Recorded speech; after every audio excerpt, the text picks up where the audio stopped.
My name is Azubike, and I lead design technology at Inform Studio. And this was a project we did 2017. We've done heavy computation. This wasn't particularly the best example, but my goal today is to kind of help us. How many people have used Grasshopper before? Just out of curiosity. Dynamo? How many people haven't heard about any of those tools before? Okay, so we have a good number. Yeah, so my goal today is to kind of show us how a project like this can, or how computation can help us leverage or do well in a project like this. But before I go into that, I think something that we tend to miss out in the industry is how technology outside the industry is actually affecting what we're doing.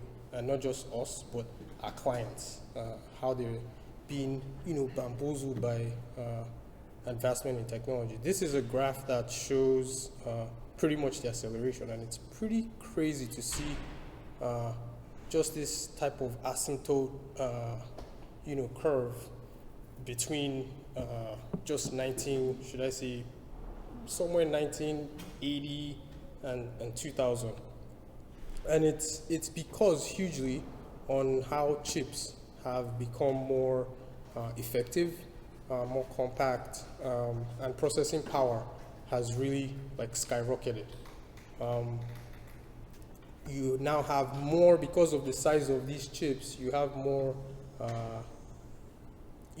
items being connected to the internet, you have more data, and our clients, we are exposed to all of these things. Our phones, our wristwatches, everywhere we go, there's data being collected. I mean, no one is immune to the whole craziness of security right now. But this graph is particularly interesting when you look at just the rate of adoption on technology and how things have been adopted. Especially you think about the internet. Look at that graph between 1990 and 2005, and it's crazy the kind of adoption that's happening just in terms of technology. This is an interesting stat that I saw 2 days ago. This is how much data is moving through the internet per second. 8,000 tweets, 78 terabytes of data is moving. And when you think about our clients and what they're doing now, they've pretty much moved from this idea of traditional BI where you're kind of reactive to things, and they're now trying to predict things. So with clients like that, what does that mean for us as an industry? It means that they expect things to happen on the fly. So there's advanced computing, ubiquitous data, it's everywhere, and advanced analytics. And some of us are still doing this. It's mind-blowing to think that while all of this data is, happening around us, we're still trying to figure out, am I a CAD person? Am I a Revit person? When in reality, you think about the trajectory of how we've evolved as an industry. Starting from hand drafting tools all the way to computer drafting, the big shift is the information, because now all of a sudden we have access to the data that we're working with. This is a Revit curtain wall. But the interesting thing that people don't see is what happens behind this model. So this is what I exported a Revit file to Access.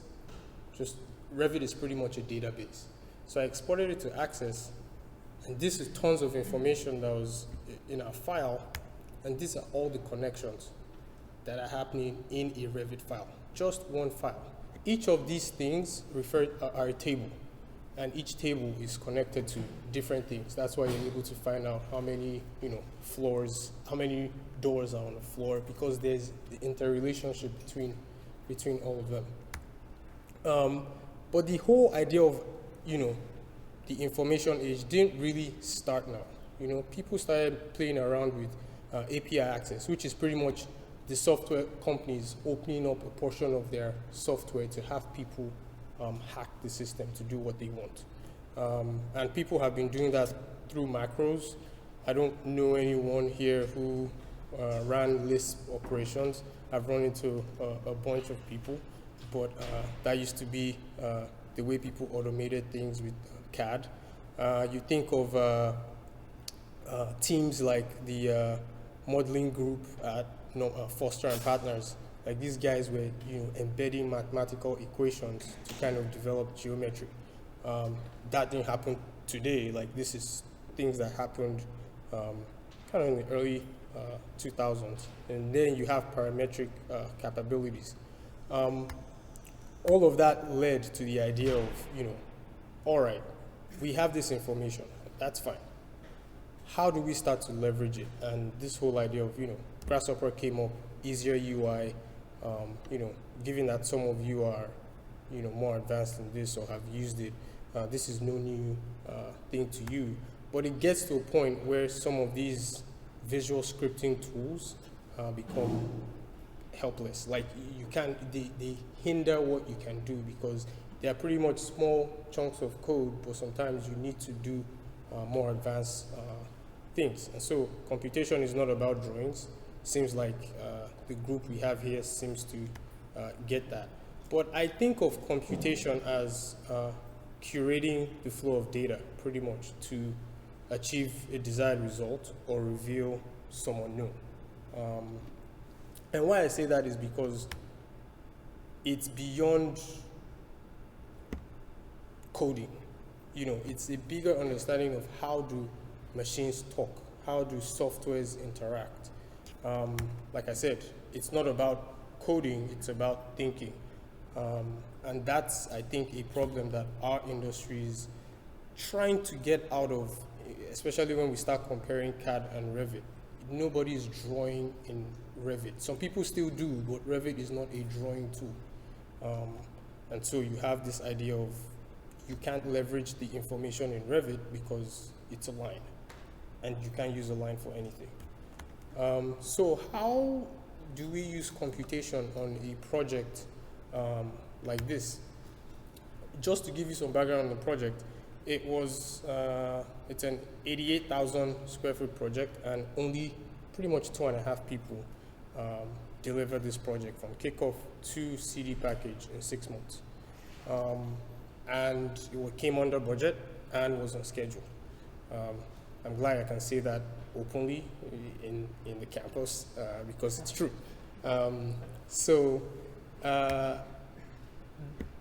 We leverage computation on this project a lot, but I just want to focus on the panels and the windows because it wasn't perfect, but it helped us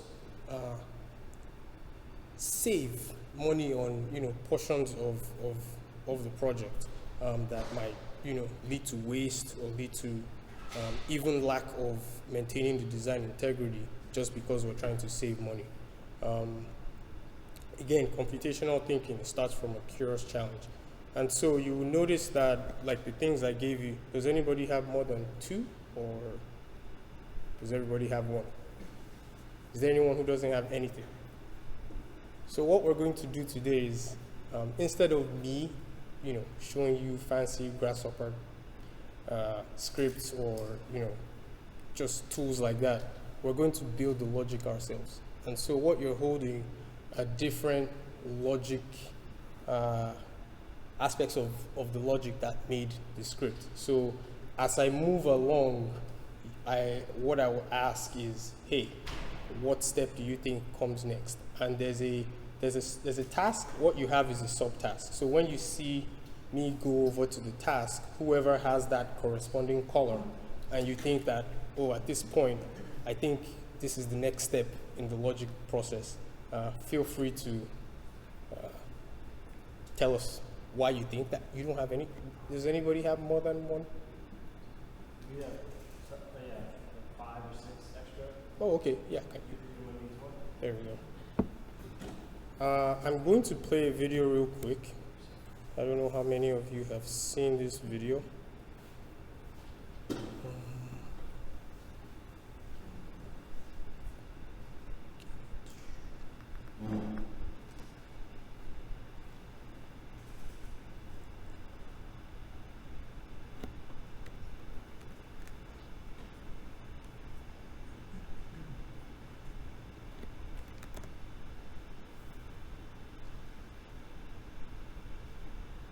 So watch it carefully, because we're going to talk about how do you achieve a project like that just through the logic that you see here.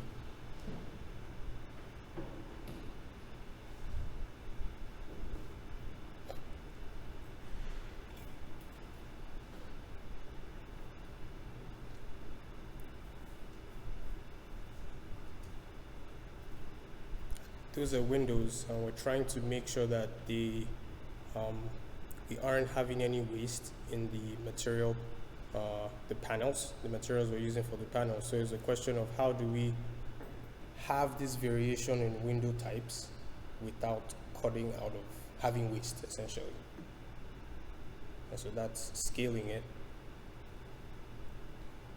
testing our script to see that it does what it needs to do.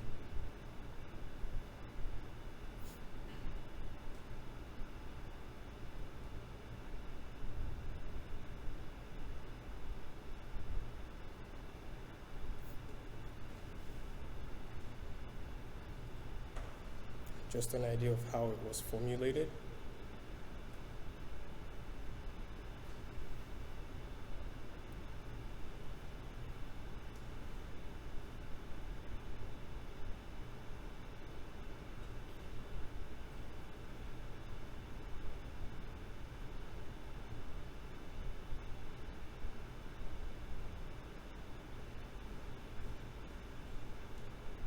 You can see was the different cutouts. We're able to see, overall square footage of each glazing, the window type proportion, so that we can make decisions on which, how much of this do we want, which ones need to be operable, how many of those do we want, and this is happening inside Grasshopper. And so with that said, just to give you some background before we get into it, the success of this already started from the architect, Eric Kluster, who led this project. He created modules and then fit different programs within each module. And so we had a module that's defined by the grid spacing, that's 25 feet 6, and that pretty much set us up for success on this project. And in as much as people say it's computer, and it still goes back to thinking about how you formulate the problem. And these are sketches of mine, and I will tell you as well that some of these sketches were because of the lack of skill set of maybe running an optimization algorithm. So I was doing it manually, trying to figure out, okay, what are my windows, what are the standard sizes, what are the different ways I can align this. Once I get it, I can set up an algorithm that then we can control the distribution. So that's how we approach this. So with that said, I would like, so these are, different mix of subtasks right on the top. And what you have on the bottom are the tasks that, we went along with to develop this algorithm. The first thing really is, before we even also get into this, is to understand the end goal was to have a BIM file. The information needed to be mature enough, not just a drawing. So when you think about windows in Revit, how do you think the computer understands how to place a window? What things jump to your mind? You're talking about an algorithm, or No, just how, when you place a window, what do you do?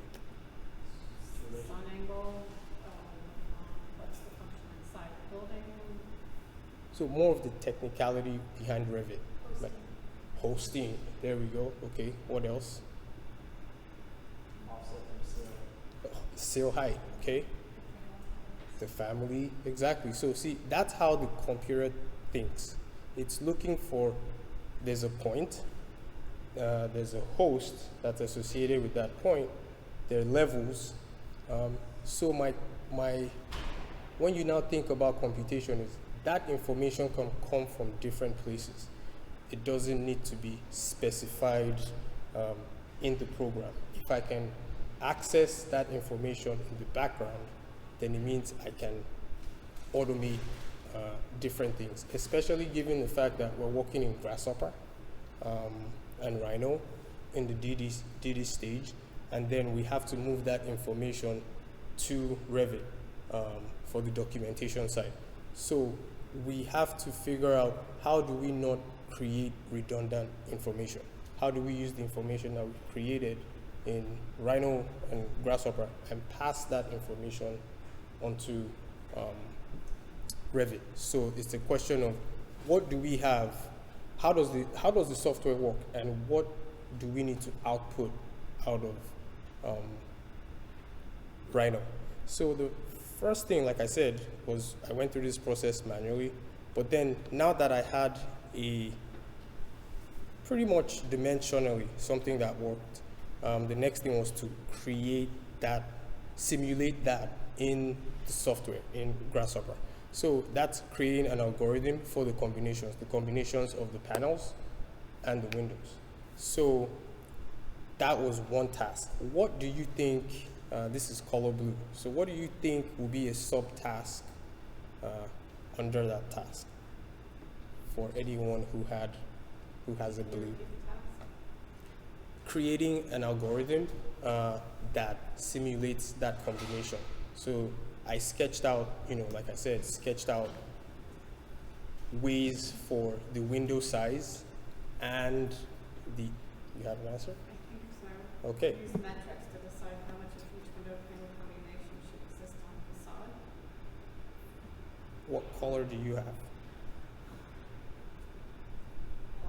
Black. Aha, that's not a blue. That's okay.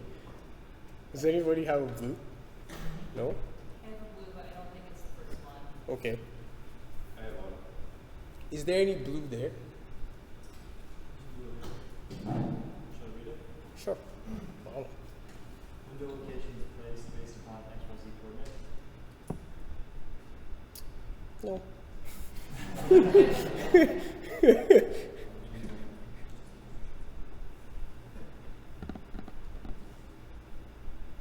So there's a darker blue, and I think there's a light blue. So it's maybe a darker blue. So my dark blue is divide driver curve into equal modules representing two rooms. Why do you think that would be it? That's it. But why? I'm just curious. Like, why do you think that would be it? So that because it's the module that the windows could be placed upon, is the division of the rooms. Yes. So what we did was, from Revit, something you have to pay attention to when you're modeling is origin point, again, so that you don't, yeah, you sound like you have a lot of experience with that. You don't want to have to go to Rhino and create all these fancy things, and when you have to bring it back, it's like off. That defeats the purpose. So what we did is we relied on the grid that was created in Revit, and we took that grid as a reference line that's tied into Rhino and Revit. So if it changes, the geometry will change through Excel, because we reconstructed, every line is just a bunch of points, right? So we took those points and passed it through Excel, and when there's any modification, we would have that loop. Initially, I don't know if you guys have heard of Flux, but we used Flux, and then Flux thought the AAC industry was too slow for its technology, and they pretty much left. And so did Data too. But yeah, so that was how we did it. So yes, you're right. That is exactly how we had to divide up that module and treat each room as, okay, we know that one room must have a window. what kind of window it is, we don't know yet. We want to control what that is. So yeah. What would you say the next thing is? Locate the windows within each module. No. Close, but no.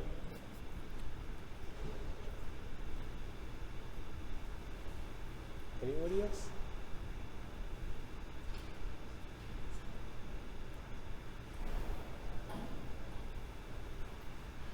Okay, I can actually give you that because the next thing was placing the facade itself and then placing the windows. But you can interchange. It doesn't have to be exactly that way. So yeah, so placing the facades and placing the windows, that way we could actually see the alignment and test the code out pretty much. And so what else? What would you do now that you've developed this? What is the logical thing to do?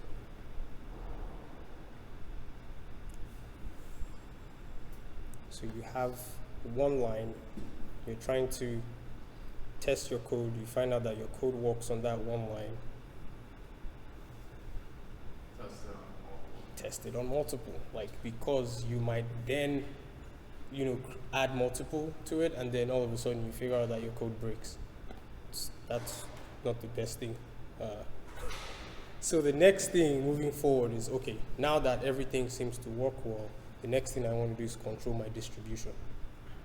How do you think we would go about breaking up that task? That's purple.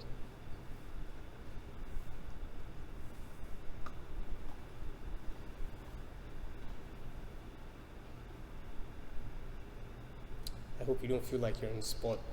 It's just to engage you guys. Like, we talk about these things every day, so we want to have like feedback. There's no wrong answer. I mean, there is, but it's.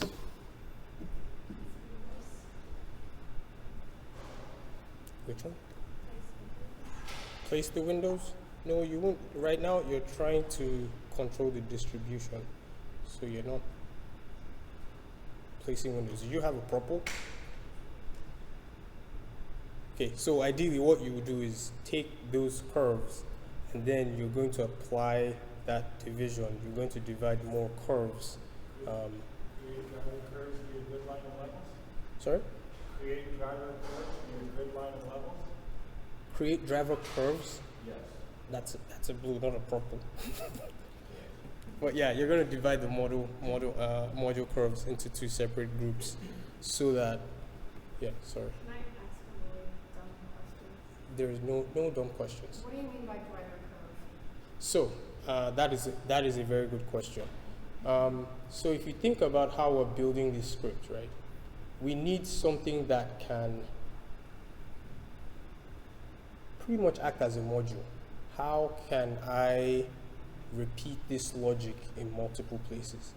And the very first place we started was by using the line that's from the grid, because that's standard everywhere, right? So if we can use that line and create an algorithm that works for just one line, which defines two rooms, then we can apply that logic everywhere. But the thing that's driving it is the curve.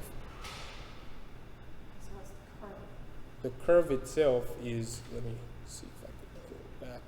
So if you look right here. Oh yeah, curve and a line. I don't know if that's what's throwing you. Yeah, that's what I'm Okay, so it's pretty much the grid. That's all, and we're dividing it. So take this as one line, take that as another line, and so that's helping us place the windows. Yeah. Quick. Yeah. So after you distribute this, or you create the different lines, what's the next thing to do? You apply one type to one line and apply the other type to the other line. And so like as you go with this, you're not even writing code, you're just thinking through, how do I get from point A to point B? And so the whole point is not everyone's going to know how to write code, but people should know how to think through the process. And that's very important. And because we find out that a lot of people are keep distancing themselves from leveraging the power of this because they think it's, oh, I don't know how to write code. No, it's just thinking logically. And so the next thing is really applying it to the building. You scale up. So you tried one line, you tried many lines. All right, let's go full throttle. And when you apply it on the building, how do we get the different, like you asked, we get the different lines based on the grid and the levels. So we need to know where that's located in space, and that way we can then apply all the logic that we created to it. But then there's some rooms that don't need to have this type of window. If you notice, there's the communal spaces. They have different windows. The next thing really is to, by filtering it with room name.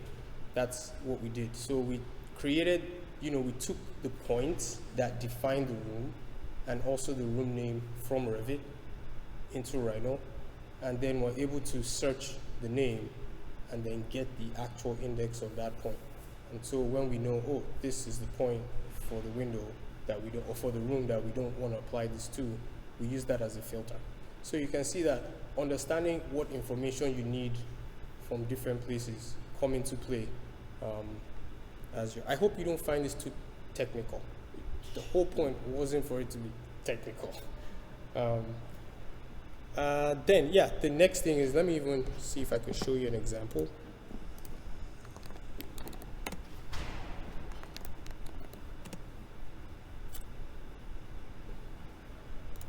While this is loading, any questions so far? Yeah, no? Okay. To maximize the lack of leftover panels, we use an algorithm modules to utilize that with the window spacing. Mm-hmm. So when you have like a trade-off with the interior program, like that, like an ideal interior wouldn't matter which panel, where it would be amongst the panels. Right? No, we kept this. This was extremely an exterior exercise. Everything we did, we were walking off the surface, not exactly. So it was like outside. It was up exactly. And that's the kind of thing you also want to think about as you're modeling, because you don't want to be in a situation where you adjust the model and then all of a sudden there's, that is a problem. Yeah, you don't want that kind of thing. It looks like people have started coming in, but just to, drive home the point, it's computational thinking is about how data really moves, and that's what we want people to understand. It's not about the technicality of knowing how to script or knowing crazy code language, but knowing how data moves, and that's really what it's about. Thank you.